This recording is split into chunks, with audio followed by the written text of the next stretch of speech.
This episode of the Line Podcast has been brought to you by Unsmoke Canada, which is dedicated to helping Canadians who are looking to quit smoking understand the full range of options available. Despite decades of government programs and increasing regulations, today, nearly 4 million Canadians still smoke cigarettes. Adult smokers who choose to continue to smoke should be aware that other options exist. While not risk-free, alternatives such as heated tobacco, vaping products, and oral smokeless products provide a potentially less harmful choice. Smoke-free alternatives do not involve combustion or burning, like smoking a cigarette does. Instead of heavily restricting access and information about these options, Canada's government should be adopting common-sense legislation that will help further bring down Canada's smoking rates and put information in the hands of Canadians. Information such as the relative risks compared to cigarettes. Because the products are not the same, and they shouldn't be treated the same. It's just common sense. Learn more about how a smoke-free future can be achieved at Unsmoke.ca. Well, hello, listeners of The Line. Normally, this is where you would be coming to get your weekly update on what in the world happened in Canadian and sometimes American and international politics. Unfortunately, today is not going to be that day for you because, Matt, we've got a whole other thing planned. We are tempting fate today. We are tempting fate. Well, what are we doing? Let's explain what we're doing. Well, what we're doing now is we are banking an episode of the Line Podcast early. Mm-hmm. And why are we doing that? Because we're going on holiday. Yeah. And so we are recording. Do we even want to mention when we're recording it? Or yeah, is that... let's mention when we're actually recording this. Okay, because I want to explain why. We're recording this on June 19th, 2025. And when are we... See, I got to look at a calendar here. And it's going to be released on June 27th. That's right, which means we are absolutely going to be expecting some kind of nuclear bomb to fly sometime between the 19th and the 27th, because that is how this rolls. Every time we record something early, anything early, bad things happen right before we hit the publish button. And Matt, I think that this is probably the furthest we've ever actually recorded something in advance. So I'm expecting something massively terrible to happen. So, and it's actually an interesting question. I'm too lazy to do this, but I would have to look at a calendar. So what we're doing today, what you're tuned in to hear, is another Q&A style episode of the Line Podcast. And we did this at Christmas, and this is why we might have once before had an episode recorded this early. As a perk of being a paid subscriber to the Line, you're allowed to ask us questions. We are going to now answer the questions. Not all of them. Some of you are very sick people, and we love you because you give us money, but some of you are very sick people, and we're not going to answer all the questions we were asked. Also, one of the rules Jen and I just decided on is we're not going to be Google.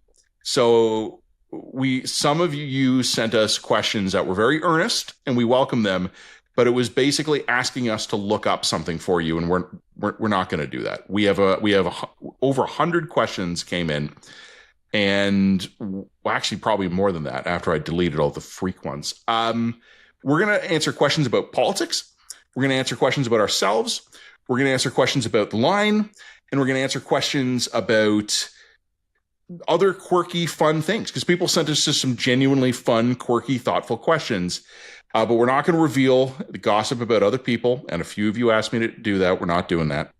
We're not going to reveal highly personal information, and we're not going to reveal sensitive business information. Other than that, we should have fun. And I'm actually really excited for this. Do you mind? So we both have a copy of the questions. Do you mind if I lead off? Because there's a question I'm excited to answer. Okay. This is one we were asked at Christmas. Okay. And we were drinking. I had my eggnog going, and we didn't get to this one. Do you remember, Jen, where the Line started, exactly where it started, the very first conception of the Line? Because someone asked us for the origin story. Do you remember where it started? I can't remember. I mean, I think that I approached you. I think. Now, my memory is not. This was 2020. Yeah, but there was a version of it before. Do you remember the genesis of even before that? No. Okay. The Line started. Okay. And Jen, you have to refresh my memory here. When did you do your spell in Toronto for the National Post? Was that 2016? When did I rage quit the National Post? God, I can barely even remember now. Yeah, it was like just after my son had been born. My son was born in 2016. Okay. So it might have been 2016, 2017. So and you're going to remember this when I tell you this. Okay. The very original concept for the line was in my basement. And I do remember this. Yeah, because you were in Toronto for Right. a spell at the National Post, and we had gotten one of the very typical Post media. They used to call them business updates. Like we'd get these, like Post media would send business update emails to the entire organization, and business. They were always like, things are super. They're going great. Honestly, I probably have a mild case of PTSD triggered by the phrase business updates, because you'd be sitting at your desk minding your own business and like your Outlook little window would pop up and it would just say business updates. And you're like, am I fired? Like, is my entire division shut down? So we had a particularly bad business update. And and I'm not going to name names, but a couple of our other colleagues gathered at my house in my basement. We had cheese, we had crackers, and we had beer. And we started trying to figure out what it would cost. How to run away. Well, how to run away. But also the idea we had was basically, could we replicate the full comment blog at the National Post? Assuming that it just went boom and there was no National Post. And we talked about the logistics of it all. And in 2016 or 17, we decided we couldn't do it. But we had a bunch of ideas and I threw them all into a Google document. Do you remember what we wanted to call it originally? Because the line wasn't our first and chosen name. I'm not sure I was here for this meeting, man. You definitely were. I remember a basement meeting. I don't remember this. Yeah, okay. This was the basement meeting. We wanted to call it The Pivot. Because everything in media was pivoting to video and it was just a dark joke. We threw a ton of stuff into a Google document and then we ignored it for years. Okay. In 2020, when you came to me and said it was time to start something, I grabbed that old Google document. So I'm not questioning your memory here, but my memory just isn't that good. I don't remember that. The only thing that I can remember was I'd written an article for a major publication. At this point, I had rage quit the Post and I was freelancing for various outlets, and actually was doing very well. Like the freelancing was going great. But two things were starting to happen. One is that the budgets were getting cut back. So I was starting to see the direction where things were going on the freelance budgets, and the freelance budgets are always the first things to get cut. Not to say I couldn't have strung other things together and made other stuff work. I could have, but it's exhausting. It's a hustle. It's a real hustle. And then the other thing that was happening was, of course, the 2020 sort of identitarian politics. Yeah. Wave was starting to crash through all of these organizations, and not only were their budgets being hurt by it, but anybody who was deemed problematic by the standards of 2020 woke morality was finding things suddenly really, really hard. Like stuff just was getting canceled and cut that wouldn't normally have been canceled or cut. My appearances on TV just dried up. Like all of these opportunities just started to disappear on me. And like that's life. That's the business. Again, I could have strung other stuff together. But there was one particular rejection where I submitted a very specific article and it got rejected for reasons that were completely ideological at a place that was not, a super left-wing organization. And that was the moment when I just snapped and I was just like, this is not like 3 months ago you would have accepted this and now you're not. And I know why. And I can no longer trust these institutions to uphold values that I can operate under. And that was the moment when I kind of lost faith in media institutions and just realized that the only way to uphold the values that I thought were important was to start something that was built around those values. And around the same time, I was also losing faith in the institutions for different reasons. But actually kind of the same reasons in some ways, but just for you had your own very personal context and I had mine. Yeah. And we ended up in the same place. And I was kind of bitching to you about it and just basically being like, I can't. I think I had a pretty significant and catastrophic disillusionment in the institutions that I'd spent my adult life working for at that point. And my position on this is like, if these guys won't uphold the values of the institutions that they proclaim, then they're doomed. Like there's no future here. And that was, I think, the line in many ways was an immune system response to the not only the financial failures of media, but I think kind of the moral failures as well. And the other thing to bring up is, as relevant to the story, is I had this Google document full of ideas for Pivot. It was just called Pivot in my Google Drive. I think I vaguely do remember this now. Yeah.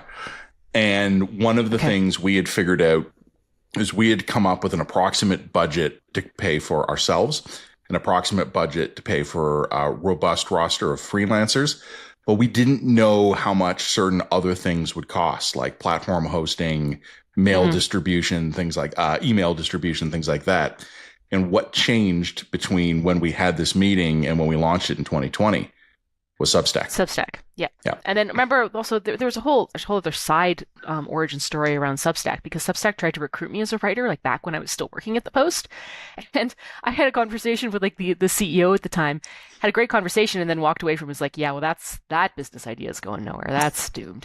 And then of course, several years later, all of these writers are jumping ship from their various institutions for a lot of exactly the same reasons that we were.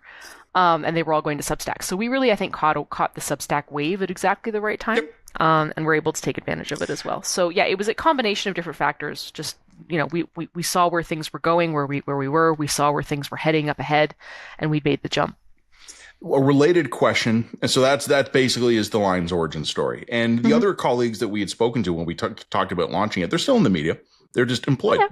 Yeah. And the other thing I would say is, like, a lot of those media came back from that brink. Yeah. I think that they've how to say this?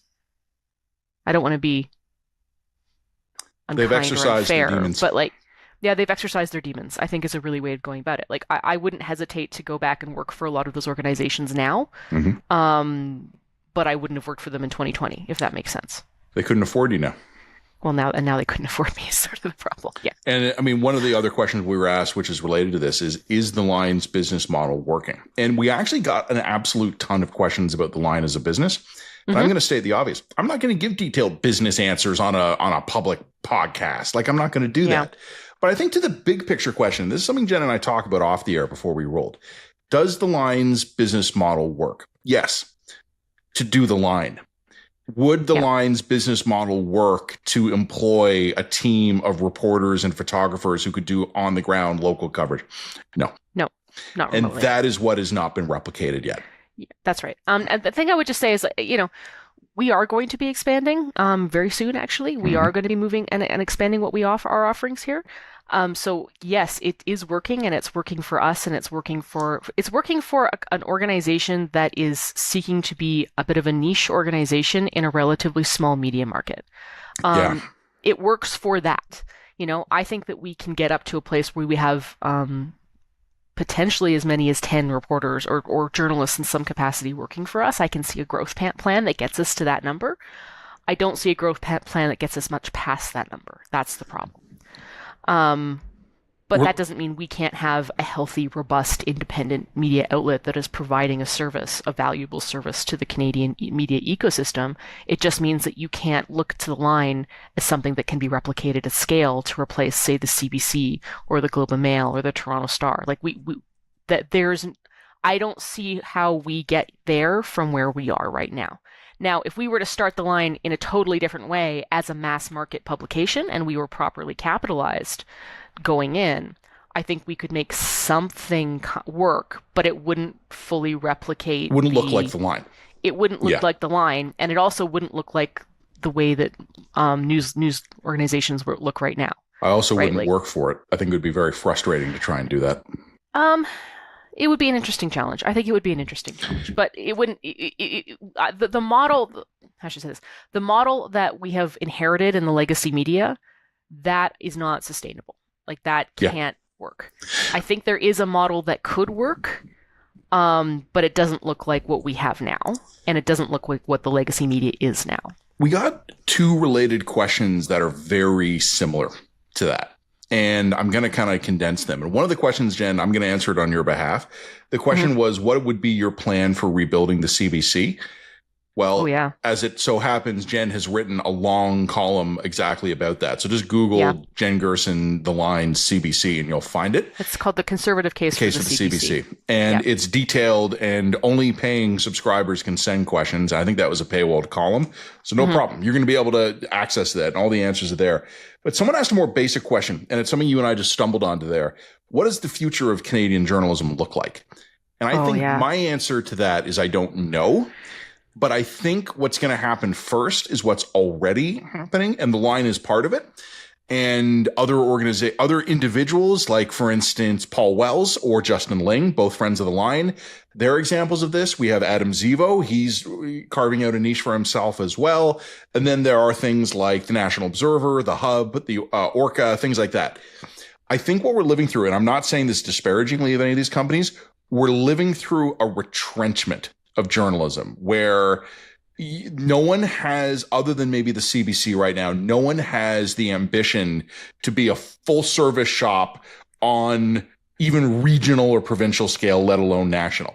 Everybody's kind of going, let's carve out something manageable and do that for a while.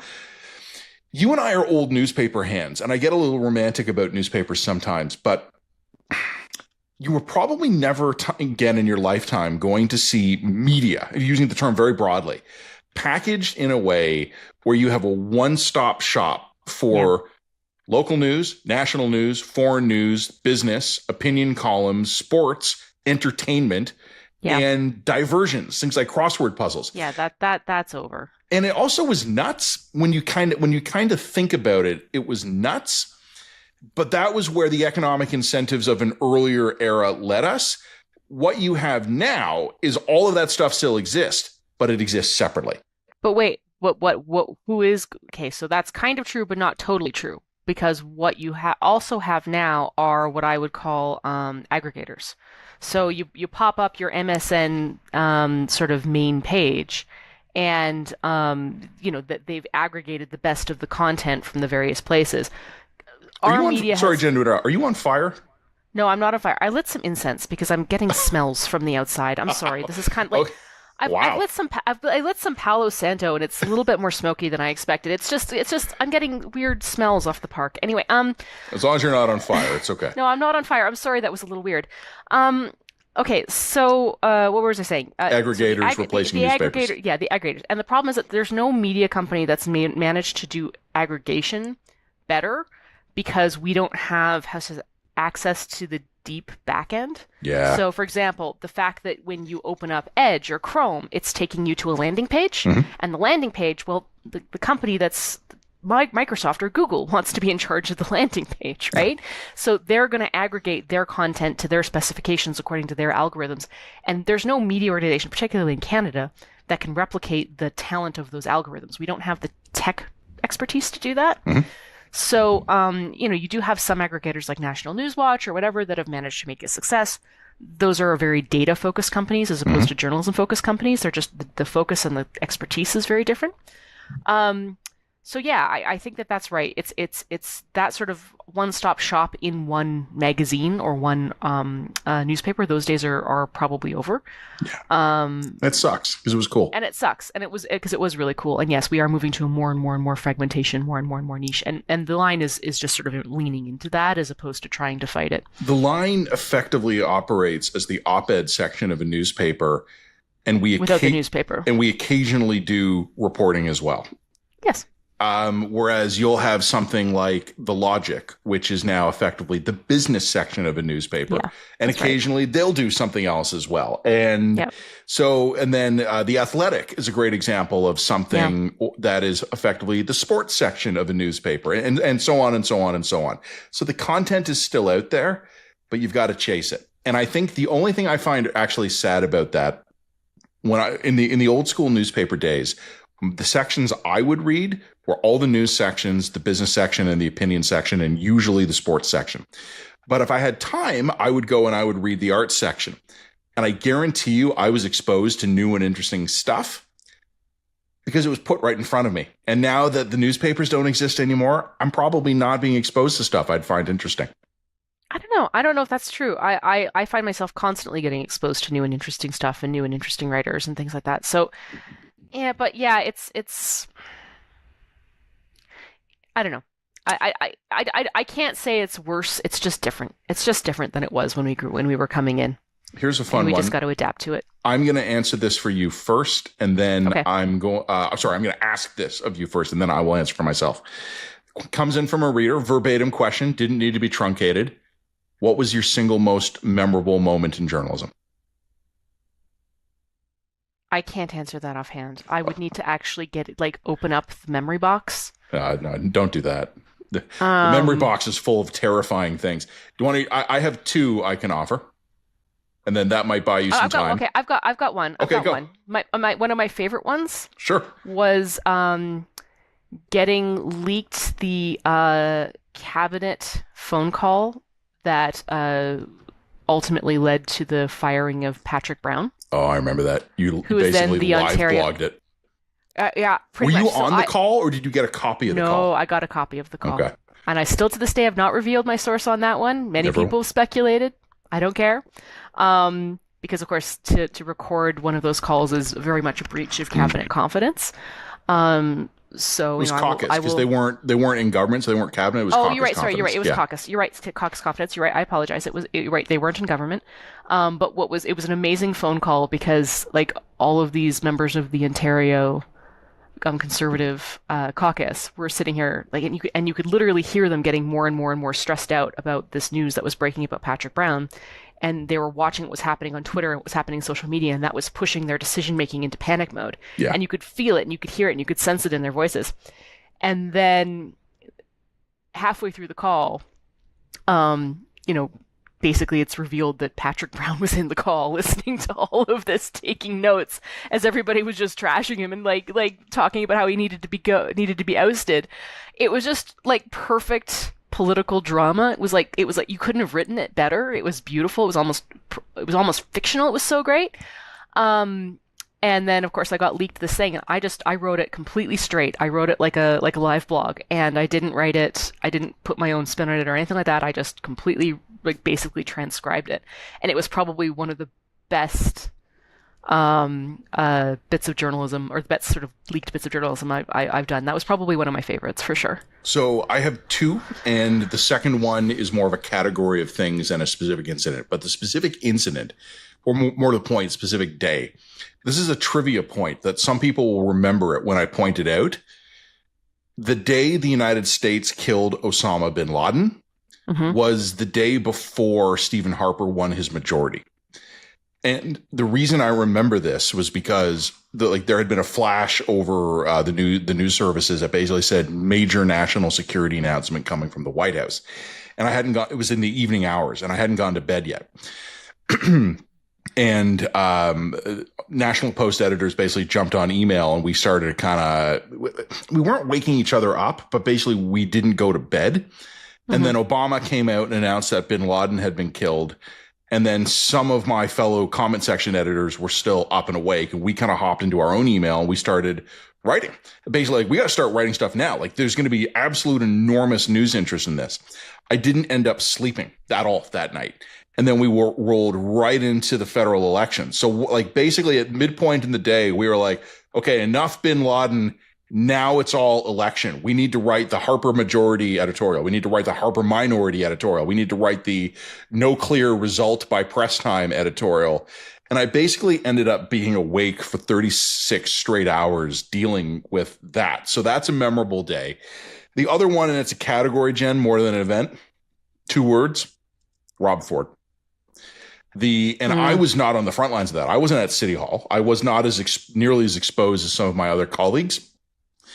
I was in a movie theater with my friends watching Star Trek Into Darkness, and my phone was going so insane. I figured either my house was on fire and my family was calling me in a panic, or something like the Queen had died or the president had been shot. I respect that you insisted on watching the movie to its end, though. So here's what I did. it sounds like a weird cliche. My phone was blowing up. It had never before or since been that going crazy with incoming messages.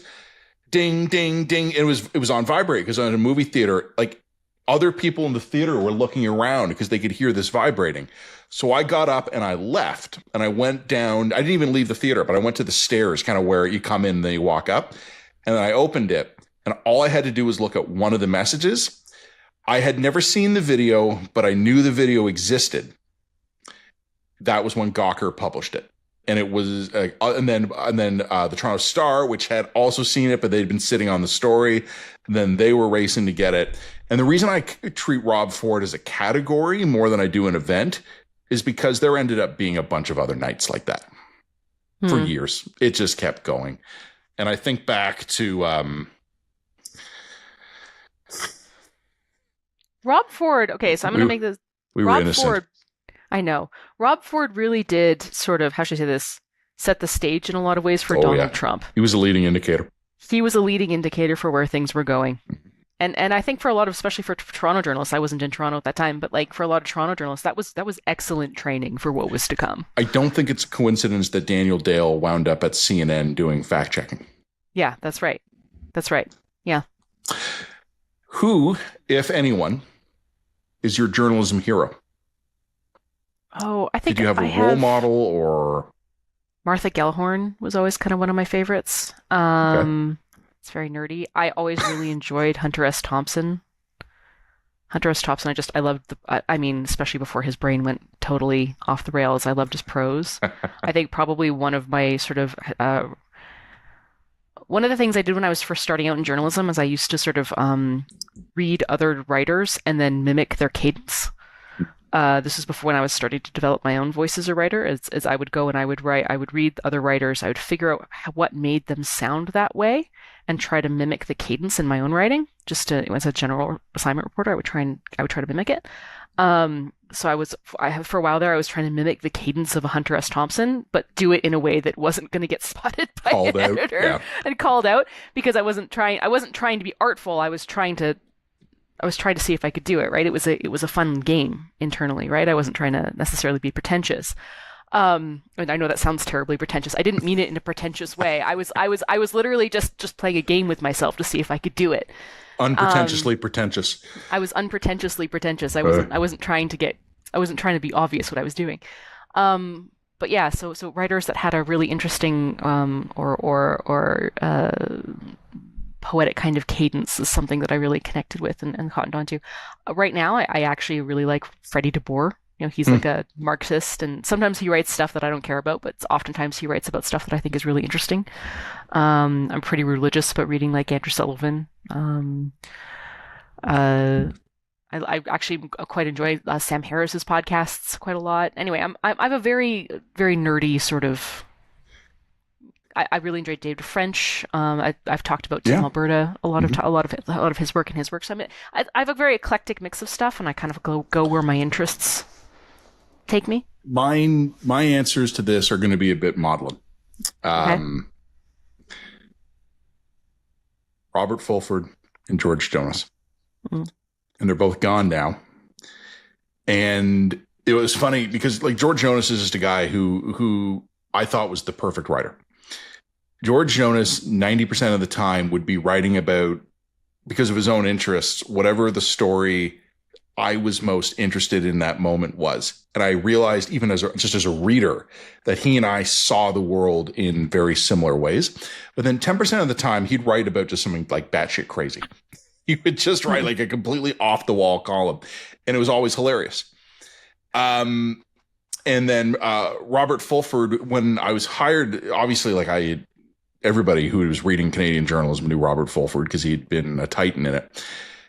And I remember my first year at the National Post, I think my editors were getting frustrated with me because I was insisting on writing in my own very specific style, and it was pissing them off. And by the way, I never stopped doing that. But I remember once they were like, Matt, like we need to kind of like refine you as a writer. We need to improve you as a writer. Like read Robert Fulford, you know, as an example of how to make arguments in a very smooth voice. And I remember saying, guys, can you give me any advice other than be titan of industry? Like, can you set me like an intermediate target? Like, I remember I was being kind of pissy with them, but I was pissed off. The reason this topic gets modeling for me is because when I came into the National Post as a complete pup, the two writers who I would have looked up to the most were Robert Fulford and George Jonas. And I ended up being their editor. And I talked with George about this when he was dying, and I don't think I ever talked with Bob about this, but the absolute imposter syndrome of one day being told, okay, you're the guy now. The guys you look up to report to you. I was never comfortable doing that. Like, I tried to do my best. It's like, you know, the saying, like, never meet your heroes. I met them. And then I became their reporting editor. And I can tell you, and I can tell the listeners this, that never meet your heroes. I'm glad I met them both because they were great. The other thing I would say as a woman as well in the journalism industry, getting involved sort of in the early 2000s, I remember the titans of the industry at the time were like Rosie DiManno, Christy Blatchford, Peggy Wente. Yeah. Right? Like those were all, I thought that they were eternal. You know what I mean? Like they were always here. They will always be with us. You know, it was cool one day when I got to like host Christy Blatchford for like a dinner in my house when she was visiting Alberta once. That was a really cool moment for me. She was actually, you know, people really give Christy Blatchford, give her a lot of shit, especially when she died very grossly, because of things that they didn't like, which some of the stuff that she'd written. But you would not have found a more generous, kind person, you know, and she was a really good spirited human being. Heart of gold, but tough as nails. Yeah, literally, yeah. And I mean, to come up in the industry when she did, and to make it her bitch, I mean, Jesus, right? I mean, like, she was I thought she was a very cool person.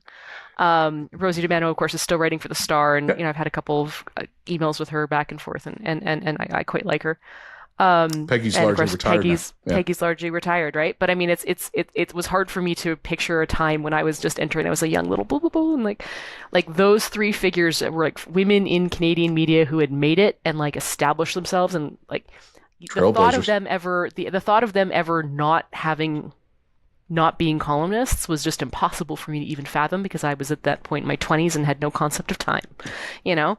And now all of a sudden I look around, I'm like, oh shit, I'm 41 and we're the adults in the room, and we're you know, a group of people who are trying to figure out what the next thing is going to be. And it's interesting, but it's also kind of bittersweet.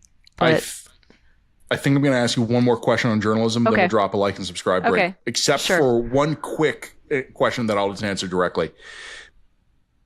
We were talking a few minutes ago about heroes. We were talking about great opportunities, things you're very proud of. Is there a story you wish you had covered that you didn't, or a topic you wish you'd cover? We actually got that question a few times. Journalism regrets. Yeah. Part of me kind of wishes I had been around for the Ford years. I wasn't in Toronto. I was living in the Middle East at the time. I think I was watching it from afar. It was a lot. I'm sure I wouldn't have enjoyed it if I had been in it. But watching it from afar was captivating. It was really cool. And yeah, not quite regret, because in hindsight, I'm just like, yeah, you know, it's all right. Stories come and go. But that would have been a really interesting time to be in journalism in Toronto. I'm going to answer the question a bit differently than you. The question was, were there any stories you wish you'd cover or topics you wish you'd covered? And the answer I'm going to give, and again, it's a little, I'm not trying to tug on the heartstrings here, but I actually want to give a very sincere answer. There are so many. And one of the regrets I have in journalism, and I don't know if people know the toll this takes on us. People bring us stories that are worth covering every day, and we have to tell them no. Yep. And it's not that they're not right. It's that there's no time to do it. Yeah, and that there's not the people that we used to have in the industry to cover stuff that needs covering. And it's kind of hard to break it down into concrete categories, but like there are people out there who have been wronged, who have been hurt and taken advantage of and ground under, and they turn to people like us to ask for help, and they deserve it, but there's no one to help them.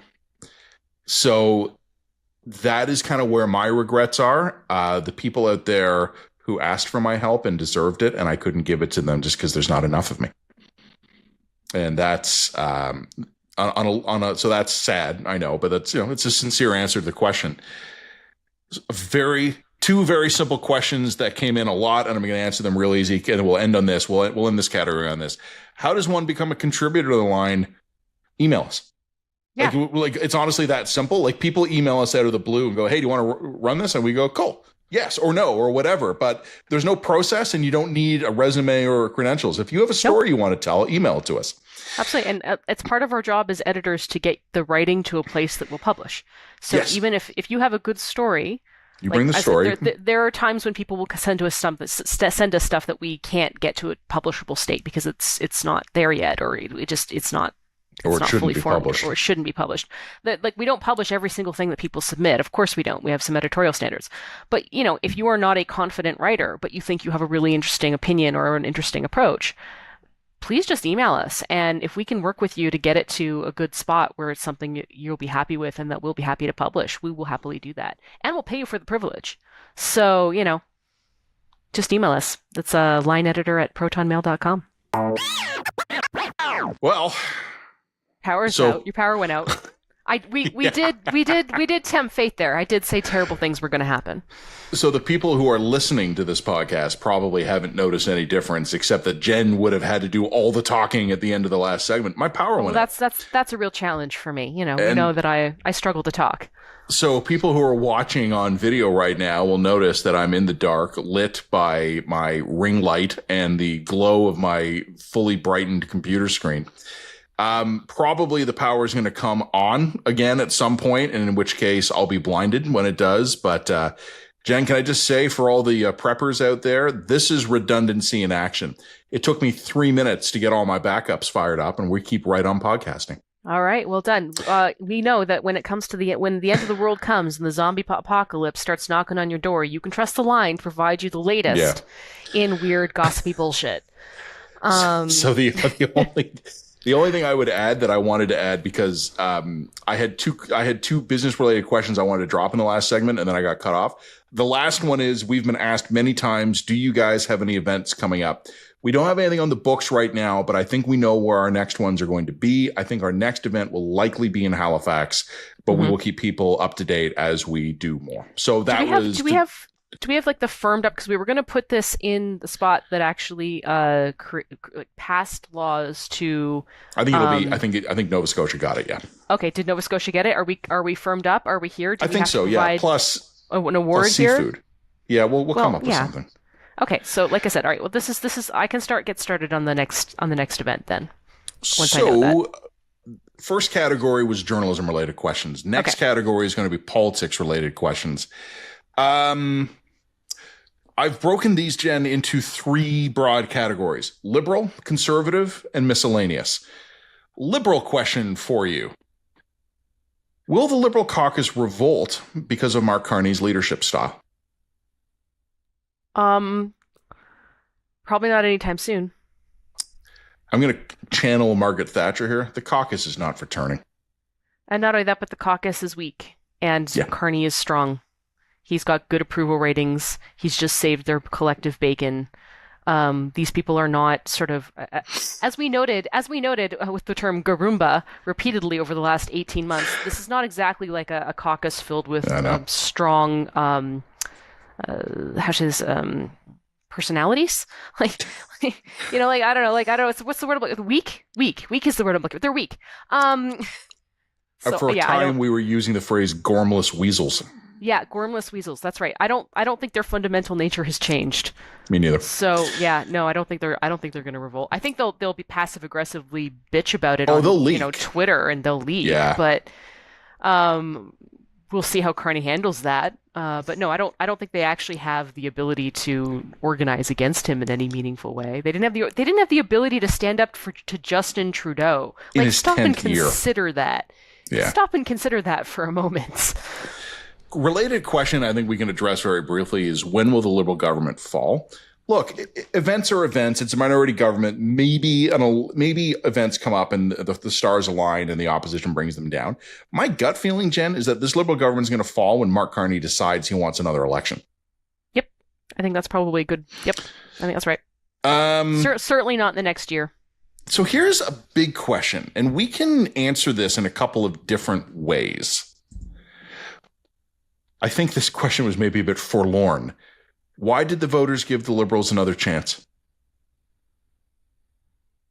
Because the Conservatives didn't come across as more competent than Mark Carney.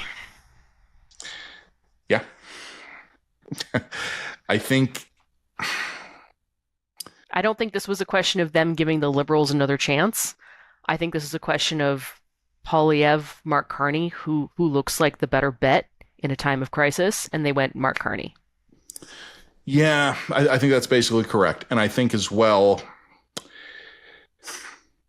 every election will eventually become remembered for something. And with hindsight, maybe inaccurately, we'll remember, oh, this was the election that hinged on this, or this was the free trade election, or the economic crisis election, things like that. I don't know yet if enough time has passed for us to have the baked-in narrative of the election we just had. Time will tell. Maybe it will be recalled as the Trump election or the 51st state election or something like that. But I think fundamentally, Jen is right. Mark Carney came in, changed the narrative, and the Conservatives couldn't figure it out. And maybe it was impossible, right? Like, credit to them. Maybe they did the absolute best they could. They increased their vote share. They increased their seat count. Maybe, but maybe not.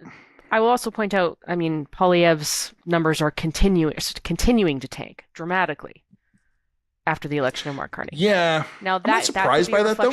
No, but that could be a reflection of a honeymoon period. We don't know. Like, absolutely. I think so. But sure. So I don't read too much into that.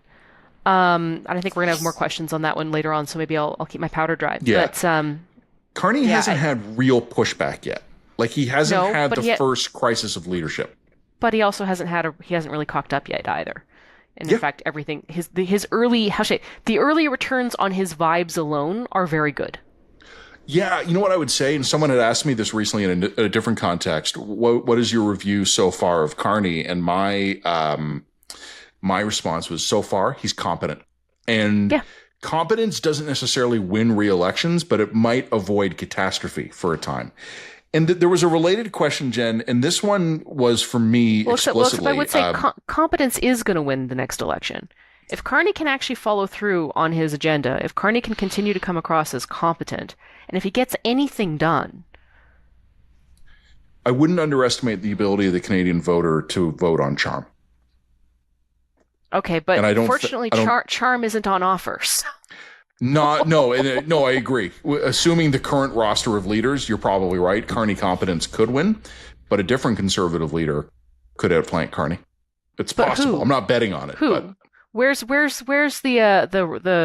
ranking members of the charm offensive of the Conservative Party right now? I don't have anyone. Question I say for that as me. I like a lot of Conservatives. Okay, like I like them personally. But no, of course, but they have to match up against Carney in a way that gives them an advantage. And right now, I don't see that. Now that might change as Carney starts to accumulate his own baggage and negatives, though. Sure, absolutely. Yeah. And also, the threat that Carney faces from the left. Sorry, the threat that Carney faces right now is from the left. I'm starting to see a lot of really hilarious tweets to the effect of, "This Mark Carney is Canada's most conservative prime minister," and I so desperately want to tweet in response, "LOL, crylib." Yeah. I do have a question specifically about that, and I'll pose that to you in a moment. A question that came to me about Carney came from one of our listeners who had said that I seemed depressed after the election, and they want to know if that's just you all the time. Well, that's the thing. I wasn't depressed after the election. I was tired. How do you perceive Matt Gurney's depression? I mean, I don't know, man. Yeah, like my affect becomes slightly flatter. I wasn't depressed after the election. To me, the outcome of the election was telegraphed way in advance. What I was after the election was tired. And I don't say this to complain, but I don't know if the broader public understands how much our workload goes up during RIT periods. It went up probably 200%. And by the end of the election, I'm exhausted. You know what I did the day after the election? I got up after 200 minutes of sleep. I recorded an On the Line, and I went back to bed for 9 hours in the middle of the day. So that is what an election does. Has Mark Carney impressed me? Yeah. But to the extent that I was saying a minute ago, with his competence, I still think Carney is largely an untested leader. Mm-hmm. And we will one day see how he performs in action. Yeah. This question, jump in. I would just say, like, look, I kind of share this with our commenters is that I'm withholding judgment on him as in his totality until we see, like, what does he do after a year or two? What can he actually, like, what are his policy achievements and accomplishments in the next 18 months? Like, you're right. I think that we should withhold judgment until we give him a good year to see how he performs, maybe a little longer than a year. So I am withholding that judgment, but so far, just in terms of vibes, priorities, the degree to which he's willing to slay some sacred cows to get stuff fixed and done, love it. I'm enjoying the hell out of it. There was a mirror image of the question I was asked of why I was depressed about Carney, and this one came in from a couple readers, and I'm gonna put the question to you, Jen. It's a Jen question. Mm-hmm. Why do you like Mark Carney? Because some of our readers think that you're turning into a Carney groupie. I reject that question. I don't think you are, but that's a couple of readers have said they've been surprised by how much you've liked Carney, and I just want to put that to you. I'm surprised by how much I've liked Carney. Like, look, I think the problem that I have here is that, like, look, I have no. Probably because I'm a little bit borderline autistic, I don't form group identity very well, which has been one of my greatest assets and also one of my greatest weaknesses as a human being, right? Something you and I have in common. Yeah, exactly. Like, it's I love my husband to death, but if I think he's bullshitting me, I will take him to the goddamn task on it. Like, you know what I mean? Like, it's just not something that I can dissect from within my personality. So just because Carney is running under a liberal banner doesn't mean I dislike him. I'd maybe dislike... Look, I think Carney's biggest liability is probably the Liberal Party and everyone in it. Mm-hmm. But I can separate that from the way that I think he's behaving and the things that he's doing. And I can assess what the way he's behaving and the things that things that he's doing, totally detached from any baggage that Trudeau might have brought into this as an entity. So my emotions don't function normally. They don't function like normal people's do. So if you were kind of coming to the line thinking that you're going to get conservatives are great and fuck the liberals all the time, then I think that you're haven't read either of us. Well, you're going to get disappointed because that our brains just don't work that way. We're not partisan. We keep on saying that people don't believe us, but the people who don't believe us are so partisan that they can't conceptualize the idea of people not being partisan. I'm conservative-ish in terms of my outlook and ideology relative to where a lot of my peers are in journalism.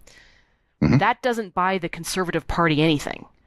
So, like, look, I'm surprised by how much I actually kind of like Carney, but I also kind of like him he has a very sort of I like being talked to like an adult. I think Carney tries to talk to us as voters like an adult. That may change, in which case it'll annoy me more, but I appreciate that. I think Carney is pretty clear-eyed about what the problems are in this country. I don't know if he can fix them, but I like that he's clear-eyed about what the problems are. I like the way he goes about things. As I said, I liked the fact that he's insisting that everybody come into the his caucus room in business attire. I like the fact that he's, according to reports, doesn't suffer fools gladly. I like the fact that he's raising the bar on government. Good. That's what this government fucking needs. Good for him.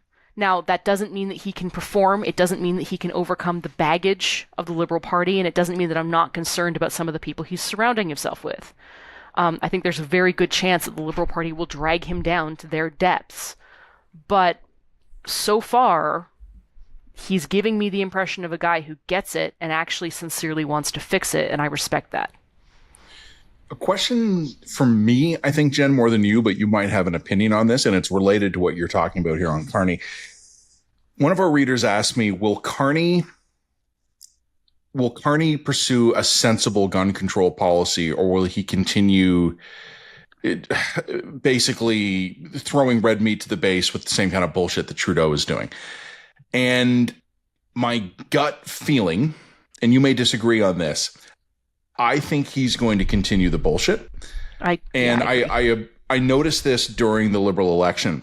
Mark Carney, this is my assessment. I can't say this as a fact. I don't think he knows the first thing about guns or gun policy, and I don't think he's ever thought about it. And I think Mark Carney's coming into government with really strong views on how certain things should go. Jen was saying a couple of them a minute ago, like a standard of decorum, workplace standards, certainly on economic and foreign policy. Mark Carney seems to have really well-developed views, but he's not a career politician. In the absence, I think, of kind of highly personally felt preferences, I think he's going to do what the party wants. And he's going to have to pick his battle as a caucus manager. Yep. So I think, unfortunately, there are going to continue to be files, and guns is going to be one of them, where we're going to continue to get Trudeau-era bullshit, because Carney's not going to have strong enough feelings to insist on something better. I think that's right. And the other thing where I'm actually kind of expecting Carney government to fuck up is continued on anything to do with media policy. Yeah. He's not reason. For exactly the same reason. Like, he's not rescinding C-18 because why? Why would he bother wasting political capital on that one? I don't think he's going to rethink anything from C-11 because, again, why? I suspect some terrible version of the Online Harms Act is something I'm going to be railing against in the near future. Yeah, I think you're right. I think there's going to be some legacy baggage from the Trudeau era that Carney is just not going to have the bandwidth to deal with. And as a result, he's not going to Carney's not spending a week thinking deeply about gun policy. He's going to go into that with exactly the same prejudices you would expect of any kind of urban liberal.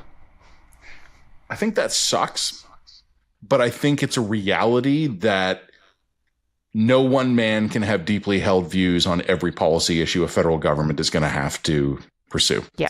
So there you go. I think this sucks, but there you are.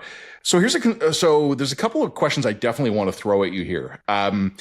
We had sort of avoided talking about the Conservatives. Guys, I probably got 50 questions on this, and I've blended a lot of them into one. It's a very simple question, Jen, I'm going to put to you here, and it's covering some version of what a lot of people asked. Is Pierre Poilievre going to survive as Conservative leader? I think that's going to depend a lot on what happens in the next 6 months. Yeah. I was really hoping you were going to have a different answer, because that's my answer too. And it's not a satisfying answer, but look, if Carney disappoints me, and don't get me wrong, I expect all men generally to disappoint me, but definitely all men in politics specifically. So Carney could very well disappoint me and completely blow a tire and just, flame out at any moment. Okay, I'm waiting with bated breath for that to happen.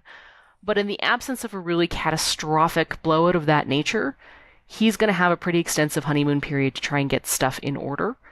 And Pierre's kind of been nowhere since the election. He's kind of gone AWOL. His approval ratings are continuing to tank. I don't get the sense from the Conservative Party that there's any appetite for introspection. I don't think there's any appetite for what we did wrong here. I don't think there's any appetite for changing staff or changing approaches. Or stopping to consider error. And in the absence of those things, I don't see any trajectories changing. So, look, do I think that Pierre Poilievre can pull out of the trench at this point? Yes, absolutely he can. He's got leeway. He's got goodwill. The general sense that I get from the Conservatives I speak to is there's no one else better. Like, he's made gains. I don't see anyone else in the wings I want more. Let's just hope that Carney fucks it up. There's a lot that you can say for keeping Pierre on. I mean, I would make the same argument that I made for Pierre that I made for O'Toole, and that is the Conservative Party has got to stop chasing shiny things. I know. They need to make a commitment to a party and to an approach, and they need to build up that party leader and that approach so that it's totally airtight and totally solid and ready to go. But if Carney continues on the trajectory he's on right now, and Pierre continues on the trajectory he's on right now, that's another, liberal dynasty in the making. So things have got to change pretty quick here. related question. We only got a version of this from one reader, actually. I was surprised by that because this is one of the ones I thought we were going to get. Totally hypothetical. I'm going to throw a scenario at you here. Caucus revolt in the Conservatives. I don't think there's any chance of that right now, but hypothetically, caucus revolt in the Conservatives, Poilievre is gone. Or, and to be clear, we don't wish the guy any harm. Pierre Poilievre has a medical emergency, a personal emergency. No. For whatever reason, he's gone. What happens to the party? Does it go center or does it go further right? Yeah, so I mean, firstly, I think that the most likely move for Pierre to get cut out would be the review, which will happen in the convention in January. The CPC convention is going to they will have a leadership review. Mm-hmm. And I think that if Poilievre can't score above, I think honestly 75, he's probably in trouble. Will there be agitation? I think that will depend on, look, will he be able to actually coordinate his supporters in his favor to the party, or will there be agitation? Will the party factionalize, and will there be agitation against him is a really interesting question. So it depends, I think, if there is a serious threat to his leadership that comes in the form of an organized leadership review, or a threat from that flank, it will depend on who is doing the organizing and the agitating. Yep. Is it the Corey Teniaki, I'm sorry, I keep on... Tenaik, I'm sorry, I can't pronounce names because I write for a living. Tenaik, thank you. I'm sorry, Corey. I have the same problem, yeah. You read everything, you have no idea how people say it. Teniaki, I'm sorry. Anyway, I'm not an idiot, I swear. But anyway, look, if it's coming from the Doug Ford Tenaik sort of wing of the party, then the party is likely to go centrist because that's where the organizational momentum will go. Or you could have some weird dark horse, convoy adjacent, conservative populist wing just eat up all of the bandwidth in the room and try and oust Pierre from the right and just say, look, you didn't run a right-wing enough campaign, and if you guys had just, really stuck to your guns and not played chicken, you could have won this. And that would have been the logic. And essentially it will be a repeat of exactly the same dynamic that ultimately ousted O'Toole, ironically. Here's a question, and I had nudged you away from talking about this a little bit before because I wanted to save this, but you had said the threat to Mark Carney will probably come from his left. Yeah. One of the questions we got, I thought was really interesting. Given what has recently happened to the NDP, given the fact that there's effectively a void on the Canadian left and the party can basically rebuild itself from scratch, do you think there's any prospect of more of a real populist left-wing party coming up in Canada? And it could be the NDP, but it could kind of be the NDP going in a really aggressively populist direction. Yeah, so, I mean, one of the arguments that I've heard sort of made privately, and I don't want to necessarily steal anybody else's thunder because this is not my idea and I'm parroting it quite shamelessly, but I can't say from who I'm parroting it, is that one of the most promising and interesting jobs in Canadian politics right now would be leader of the NDP. Mm-hmm. Because there is an opportunity there to take that party from 0 to 60. Almost zero, yeah. Almost zero, pretty much almost 0 to 60 along pretty much any ideological lines that you want. And because the expectations are so low, right, there's an opportunity for a real interesting come-from-behind leader to do something very, very interesting with the NDP right now. Might be one of the best jobs in Canadian politics if you're ambitious enough. I still hold my position that if you put a Wab Kinew at the head of the NDP right now, that's a really interesting dynamic in a few years. But it's going to take a couple of years of work. As before, Jen, I have nothing to add to that. I think your read on this is exactly right. I do think the NDP needs to settle its economic working class versus woke urban progressive divide. I think in a way, like I know the NDP, some of my NDP friends are telling themselves, look, we got Mark Carney. It was a perfect storm, 1 in a million. Maybe that's true. But so they're doing the same thing the Conservatives are doing. Couldn't have been on for all, blah, blah, blah, blah, blah. Okay, got it. Because I also think like there's probably some truth to that. Like I'm not saying they're totally wrong, but I also think at the same time, many outside observers, including you and I, had noticed that the NDP was an increasingly nonsensical party in the sense of it was trying to serve two very different masters. Mm-hmm. And I think it ended up kind of coming to a bad place to them in a pretty spectacular way. but I'm not shocked that some version of that happened. The only thing I'll say is for the NDP is like, look, I mean, you don't need to hear this from me, and you won't listen to it from me anyway. But like, woke is dead. That is a dead letter. No, they don't. But no, they haven't worked through that yet. They haven't worked through that emotionally. Woke is dead. The ascendant sort of lefty ideology now is more like abundance, the Ezra Klein abundance space. And if they were to just fully embrace kind of abundance style leftism with a healthy dose of union revival, working class cultural affiliation, I think there's a version of the NDP that does really well. Like Awab Kinew does really well. Look, the types of NDP leaders who have done really, really well are people like Rachel Notley. Love Rachel Notley. She's not woke. Never was woke. Yeah. There was none of that. It was like, no, if anything, she was kind of a populist prairie NDP leader who was very rooted in reasonably pragmatic principles. I know that a lot of conservatives in Alberta are going to get very angry at me for saying that because they blame her for the 2014 oil crash. Moving on. She was not a far-right communist whatever. She just wasn't. You can falter on some of her policies, and we could go into that, but that just wasn't reality.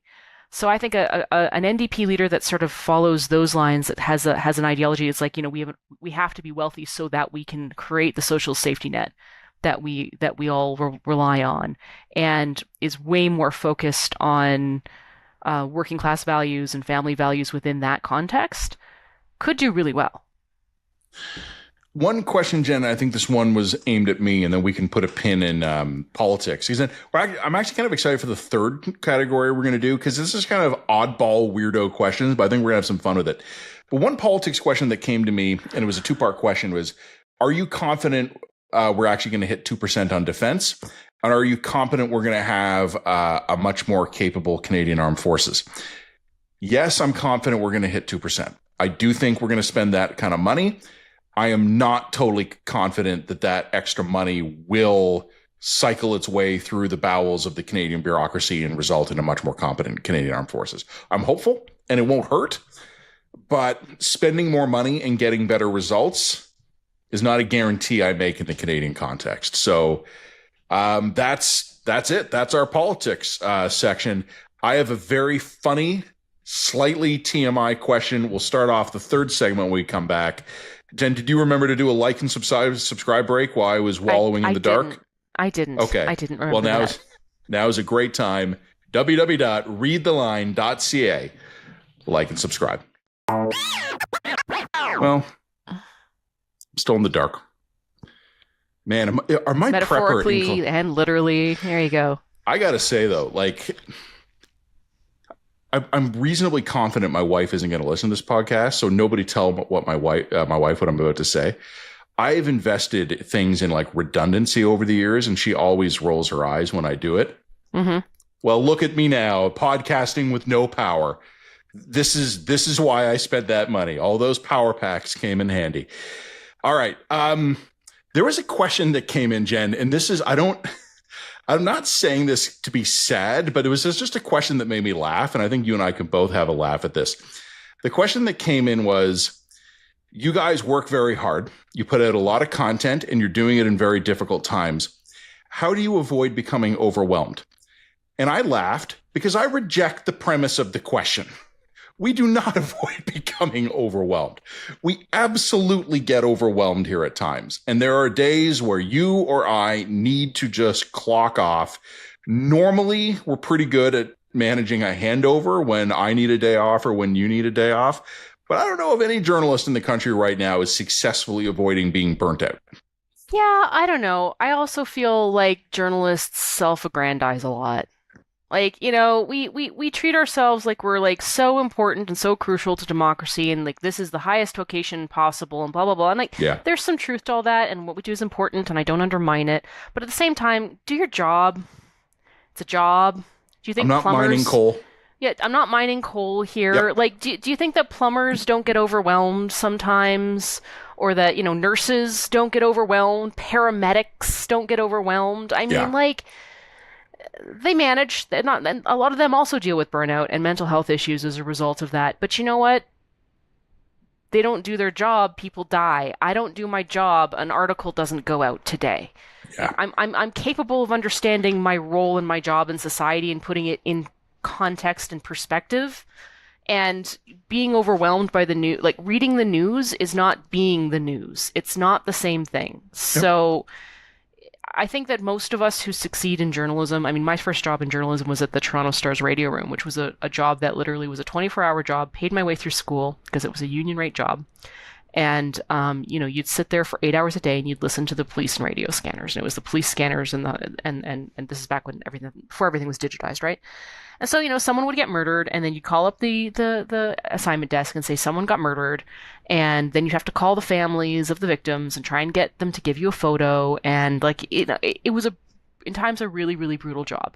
And sometimes people had experiences or they had to cover things that were highly traumatic, high stress environment. And my God, that job really did. It was one of the best jobs you could have in journalism as an entry job in journalism because it really demonstrated, or it would show you as the potential candidate whether or not you actually wanted to do this. Because there were lots of people who, after doing that for a year, went, yeah, no, I want to go into comms, or I want to be a lawyer, or I want to go, cover the latest makeup release because this is not for me. I can't deal with the emotional baggage of this. And then there were total fucking psychopaths like me who would, put up Christmas trees made of tinfoil and decorate them with little plastic guns. You compartmentalize, and you also tend to create a really dark sense of humor about it. And actually people in lots of professions like this, like cops, for example, and paramedics and nurses, are notorious for having terrible, awful gallows humor. Just brutal, dark sense of humor. And it's a coping mechanism to deal with the sort of what you have to deal with.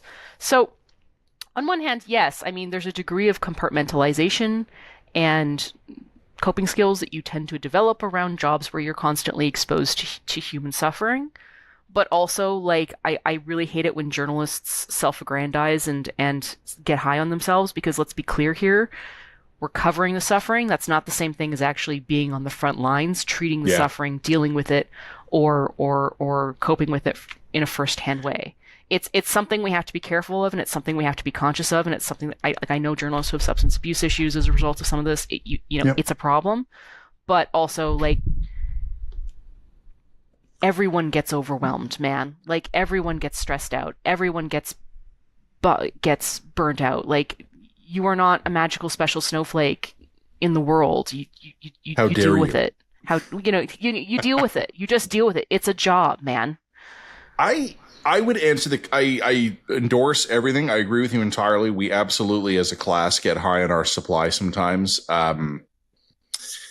What I would say is, when I read the question, I did not necessarily interpret it entirely through the lens of trauma or bad news exposure. One of the other things, and you and I have both lived through this, is the downsizing of media has increased the workload. And sometimes I'm burned out, not by the bad news, although that doesn't help. Sometimes it's just a lot to do. And that can lead to burnout. And one of the questions that came in is, do we ever take full days off? Yeah. Yes, Saturday. Of course. We've designed the Line's publication schedule in a way that when Jen and I record a podcast on Friday, we salute, we sign off, and we don't talk unless there's something urgent that comes up, or even just hey, I saw a funny meme or something, but we don't talk work on Saturdays. Neither of us are Jewish, but we're keeping the Jewish Sabbath. That Saturday is the day off. And then on Sunday, we write the dispatch and start planning the week to come. So Saturdays to me are quite precious. It's normally only the full day off. The other thing that I would just say is, as well, is you can't keep track of it all. You just have to accept that you can't. You will never keep track of all the threats. You can't do it. So, you try and pick your wheelhouses, you try and pick your interests, and you try to follow what's going on in 10 or 20 different sort of spheres. And you keep track of some of the stuff more closely than others according to your interests. But you can't. You can't. There's no way. You can never keep track of all of the news. It's not possible. Question for us both, and it's related to this. I think I know what your answer is going to be. because we've talked about this privately before, but I'll put the question to you. Have you ever seriously considered quitting journalism? And if you did, what would you do? Yeah, I occasionally consider it. The problem that I have is that I'm obviously ungovernable and can't function well in the team. So even my career prospects are limited even within journalism.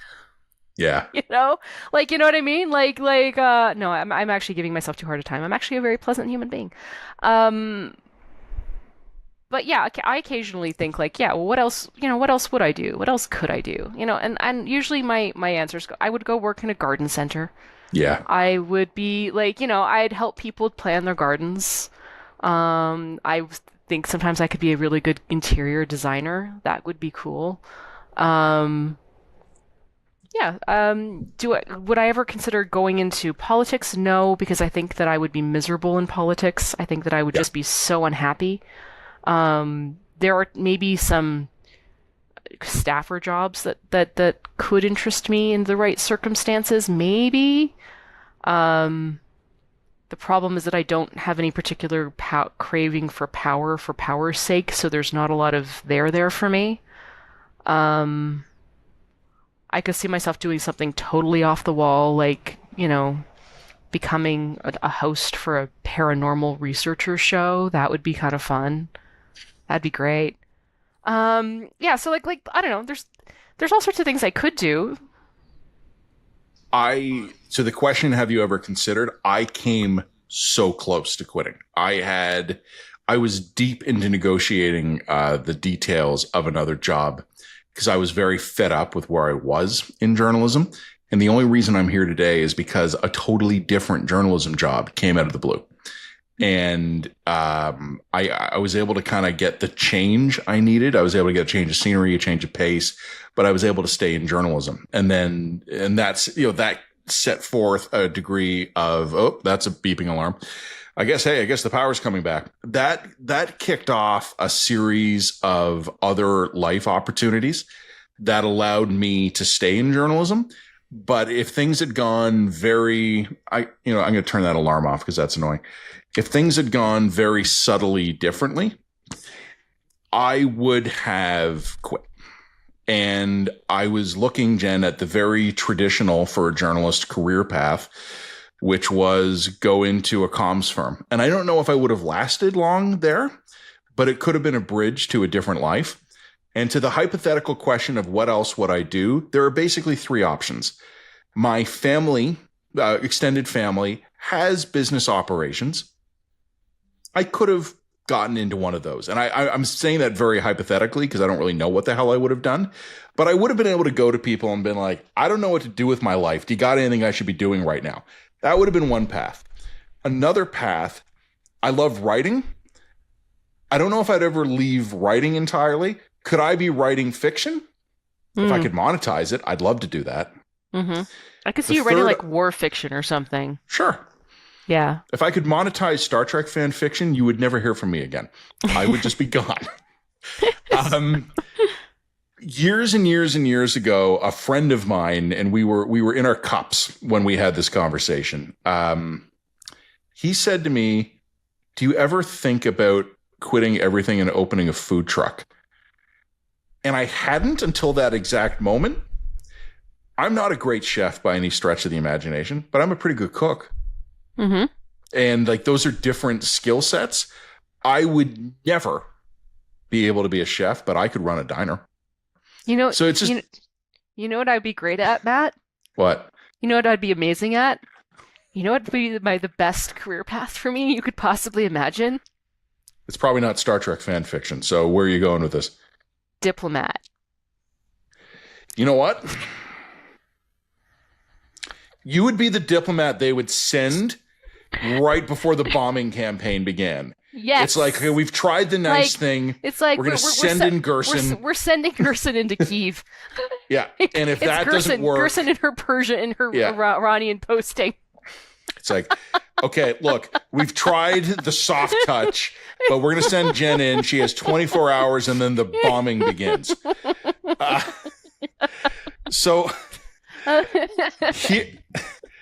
Here is... No, you know what my future is, Matt? Okay. Governor General. You know what? Why not? We've done worse. Have you accidentally killed someone and not disclosed it? No. Then you're okay. Then you're already clearing the low bar we've already established.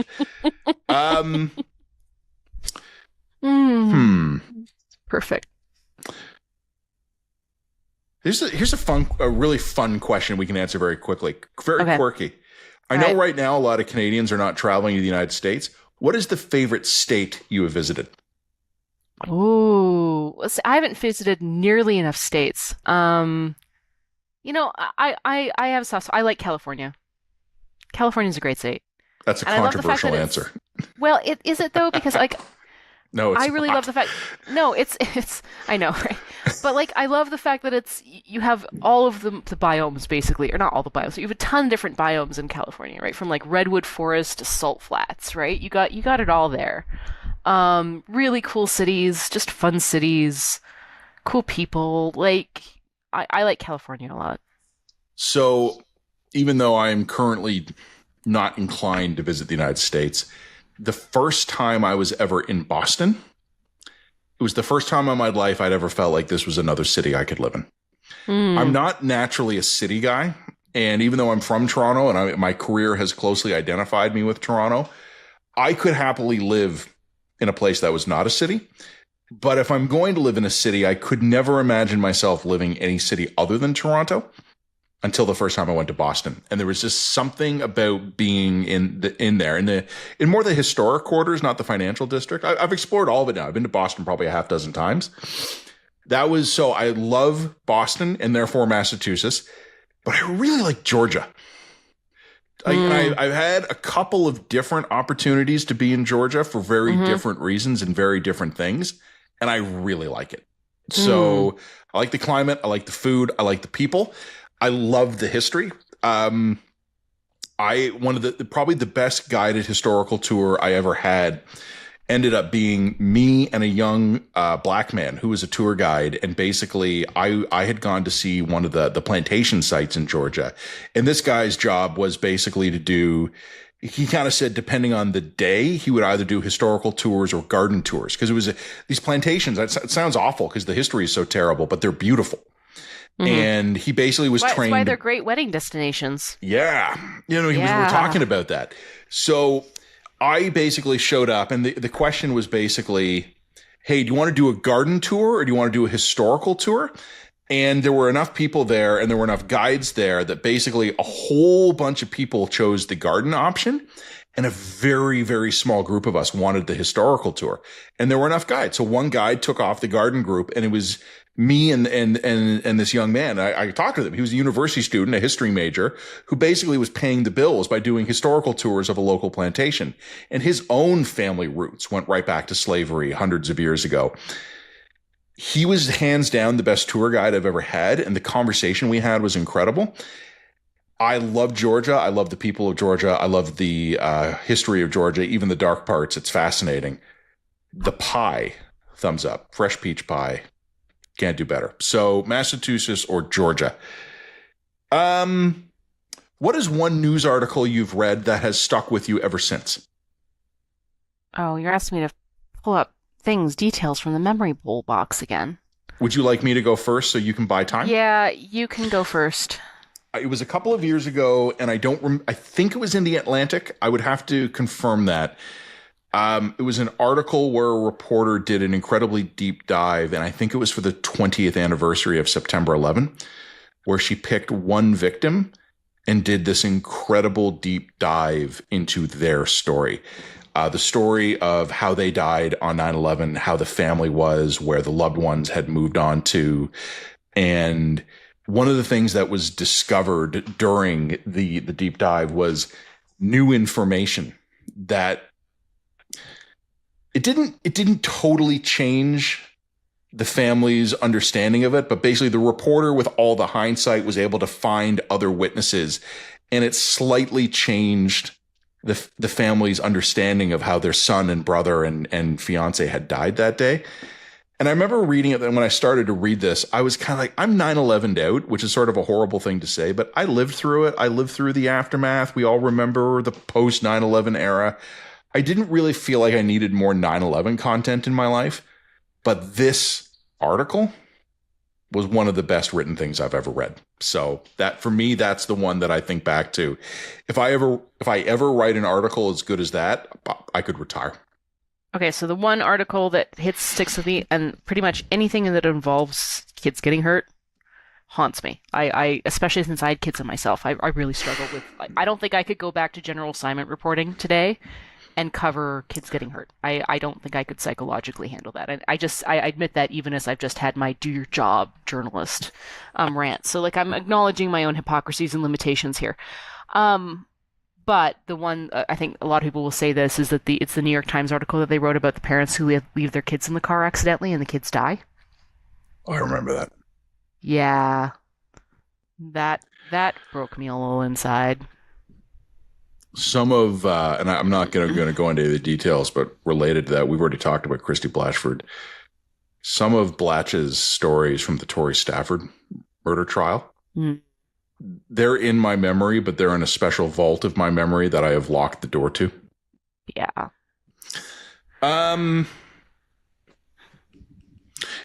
Totally wild question, and it's a little bit related to what we were just talking about there a minute ago. You and I have both become softer hearts since we've had kids. And this is something we've talked about. I couldn't do some of the coverage today that I used to be able to do. Mm-hmm. Do you want more kids? You have 2. Yeah, I have 2. Question. So just slip here. You're not throwing that question at me. We went over whether or not we wanted to talk about this. I don't want to ask a woman about her fertility and family plans. Exactly. By look, surprise. I would say in the abstract, yes, in the practical, no. Yeah. If I had started having kids, I mean, I had my first kid at 32 and I had my second kid at 36, and I had healthy, beautiful, really, really beautiful kids.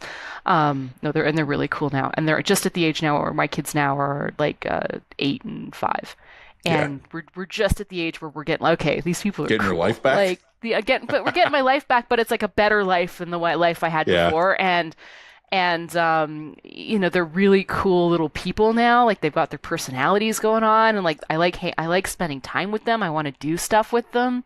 We're not carrying around diaper bags, we're not carrying around stuff anymore, and I can now explore the world again with them. And it's a really, really cool age.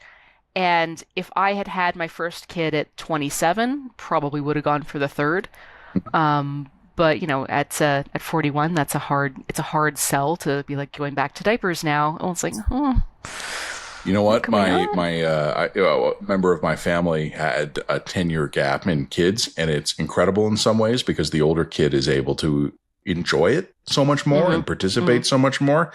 But all of a sudden, having a diaper genie in the house, having a stroller in the trunk, like it's So you forget how much it's so exhausting, right? So I also have 2. We would have loved a third. It didn't work out. Then that's just kind of we'll leave it at that. But like I would have loved to, but it just wasn't feasible. And then now being kind of where Jen is, my kids are even older than hers. It would be an even bigger reset for us now to even contemplate it. And so the short answer is 2 will do. 2 will do. 2 will do. But the other thing I would say is if there's anyone out there who is considering having kids and sort of on the fence about it, I would always say like, go for it, go for it, go for it. You'll never regret having kids. It's the best thing you'll ever do. But you do have to accept that for a couple years, your life's going to suck. And you just have to embrace that suck and embrace the joy and the pain of that suck. And then after about 5 years, you kind of come out the other side of it. And it's really joyful. It's a really wonderful thing. Are you ready for another parent? I couldn't picture my life without my kids. Like, it's just, I couldn't even fathom it. Are you ready for another parenting question? Sure, go for it. Would you give your blessing or advise your kids to go into a career in journalism? If they were really passionate about it, there's nothing I could do to keep them out. Right? Like my mom didn't want me to go into journalism. She didn't want me to be a quote unquote bohemian. And that's also so it wasn't the destitution that bothered her. Yeah, exactly. She wanted me to go have a nice stable job as a secretary or something, right? Um, and she did not get the deciding vote on that. Um, but no, I mean, I had a will of my own, and I pursued it. And I think that my children I will probably pay for all of my sins back tenfold, because that's just the way it works. that's the way it works, right? Yeah. So, like, I don't think it's my job to tell my kids don't do that or don't do this. My job is to guide them and help them to be the success that they can be. And the advice that I would give to any kid who wanted to get into journalism is like, look, if you're passionate about it, you have to give it a shot. You're going to have to give it a go. But have a really good go into it with your heart committed and yourself fully committed to that ambition, but with your heart open enough to be open to different possibilities as they arise. Because I wanted to be a journalist at like 16, but at 16 I didn't know fuck all from fuck all. So I didn't know what being a journalist even meant, and I didn't even know what the other options potentially could have been for me if I had gone a different path. So would I change anything that I did at 16? No, I did exactly what I was meant to do at 16, and I pursued that relentlessly and rigidly. But, I also would advise myself at 16, just be open to see where the path takes you, and be open to sort of don't get yourself so locked into one idea of yourself as an identity that you can't be open to other kinds of possibilities for yourself. I'm going to echo what Jen said. I would always tell my kids to follow their passions. I would not recommend or push them towards a career in journalism. If they were even on the fence, I would tell them, no, this is a job. You've got to be committed to it. This is something people get addicted to. And anyone who can make it as a journalist can probably make more money as something else. So unless you're really passionate, I would advise against it. But I'm going to give you a little bit of a different take on this, Jen. I would be more nervous about my daughter becoming a journalist than my son, because female journalists are targeted in a different way. Yeah, that's right. And I think it's something that we have to cope with a little bit differently. Yeah. I still wouldn't be like, don't follow your passion because of those fears, right? I mean, if it's a passion, yes. If it's an interest, But the thing I would also say is, like, I don't think anything will prepare you for life in quite the same way as a couple of years on the journalism desk, on the GA desk, right? Like, there's, you learn how to do things and how to synthesize information in a way, and you learn how to I mean, the first job that I actually had, the first job I actually had was at Starbucks, but the second job I had when I was working my way through journalism school was when I first landed in Toronto. I needed to make money while I was at school, and I got a job as an opinion researcher. So this is a job that they give basically to students who have no experience, and like former homeless people who are trying to get back on their feet. You know what I mean? Like, it's that kind of a job. Where was the job? It was in downtown Toronto. It was a opinion search, I think it was. And I was actually a very shy kid. I was really nervous about talking to people, and I didn't love just cold calling people. That was really, really hard for me to do. And all of a sudden I got this job. It was paid me like $8.50 an hour. And you sit there in this like perfectly sterile booth, and you just start cold calling people. Yeah. I'm calling from this on behalf of this. I'm calling this, and you get rated. How many numbers can you call in an hour? How many completes you can get an hour, and like you get rated constantly, right? And there's nothing that destroyed my fear of picking up the phone and calling people faster than that job. Like, you do that 1,000 times, you will not be afraid. Like, you will not have any fear when you pick up the phone to call anyone at any time. Like, that fear will be drummed out of you. And it was drummed out of me. Like, it was probably the worst job I ever had, but it was a job that absolutely drummed my weaknesses out of me, like, repeatedly. And from that job, I was able to eventually get a job at the Toronto Star in the radio room, which involved calling police officers, calling the victims of families. And, like, the fear of that had been destroyed in me, which it needed to be in order to do the next thing that I needed to do. So, in the same way, like, a couple years experience, even at a low level in journalism, is an experience you can't really replicate in many other fields. And I think you can take that experience into doing so many other cool things as well. I have one more big question, not heavy, just interesting, and it's addressed to us both.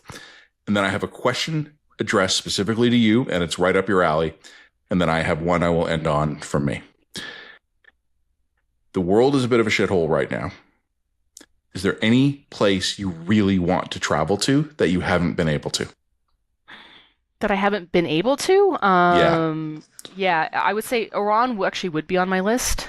Yeah. Iran would always be very highly on my list. I spent a couple years in the Middle East and the Gulf states, and of course, there's just no way that you could get into Iran. But it's a really, really cool spot. Iraq, I would love to go to. I just don't think that that's in the cards. I would love to do China, but I don't think I can realistically get into China. I was able to go visit Russia, which was really cool at the time, but I don't think I could get in there now. So yeah, I think those would be my top bucket list places for sure. I think you're answering the question very similarly to how I would. There are parts of the world where it would not be safe for Canadian journalists to go. We would be at risk of arrest or extortion or harassment, and we just can't. And I would love to see Moscow and St. Petersburg, but I'm not going to Russia. I would love to see Beijing, Shanghai, the Great Wall. I'm not going to China. The Middle East, I've been in it a tiny bit, but not really. Like I've put feet on ground, but I haven't spent a lot of time there. But almost any part of the Middle East to me is historically interesting. So if it was more stable and safe, I would happily go. But for me, and this is something I actually think I am going to be able to do in recent years, I am fascinated by the history and culture of Latin America, Central and South America. So that's kind of, for me, firming up in my want to go to. But what we're actually doing right now, Jen, because we talked a little bit about you get your life back when your kids get older. We're gradually knocking off European destinations. We're showing, like, we've already shown the kids the UK, France, Netherlands, Belgium, and coming up next, it's going to be Spain and Portugal. So we want them to see that. And my kids have traveled fairly extensively in the United States. We're taking a bit of a pause on that now. So it's time for South America and Europe. That's kind of where our next vacation dollars are going. All right. Lighthearted. Well, you know what? 2 more lighthearted questions for each of us. Jen, this one's not that lighthearted, but it's funny. The missiles are flying. The nukes are imminent. What is the last drink you're pouring yourself? Fizzy water. You know what? I respect the answer. I don't know if that's going to be what the listeners were hoping for. For me, here's the people will don't understand this because they've seen me now drunk too often times. But what you don't realize is that I only drink for the podcast. Like that is like I don't drink anymore, and I don't really enjoy drinking anymore. I don't drink much anymore. I would have a cold beer, and I would try to find a good place to watch the bombs come in. So yeah, a nice cold beer. Even if it was early in the morning, I would have a cold beer. I would pour, and you know what? I would not drink. I wouldn't be the savage I normally am. Normally, I just drink from the can. No, I would pour it into a proper beer mug, and I do have some proper beer mugs, and that would be my last ever drink. A nice cold beer. Hopefully, either a good European import or a Canadian microbrew. Okay, it's a hypothetical question, Jen, but this is the last one you're going to get. Harry and Meghan have divorced. Could Harry I love this question already. serve as Canadian Governor General? And would he be accepted in the role? No and no. Firstly, I'm not sure. I think he could. No, I think no, he could, but he'd have to be appointed, and there's no planet where that could happen. There's no planet where there's any leader that would appoint it. So it's such an absurd hypothetical that it's not even worth talking about. Remember when they first moved to Canada, there was some chatter to that effect, and I think there was some discussion about whether or not an actual monarch could serve as a governor general. And I actually, again, I'm pulling this up from the deep dredges of my memory, so I could be wrong about this. But I actually that could be controversial because it could cross streams in terms of the symbolic nature of the head of state. A bit of food poisoning at Buckingham Palace, and you could find the sovereign's representative being the sovereign. Yeah, exactly, right? So I think it would be, he probably could technically and legally, conventionally no, and politically absolutely not.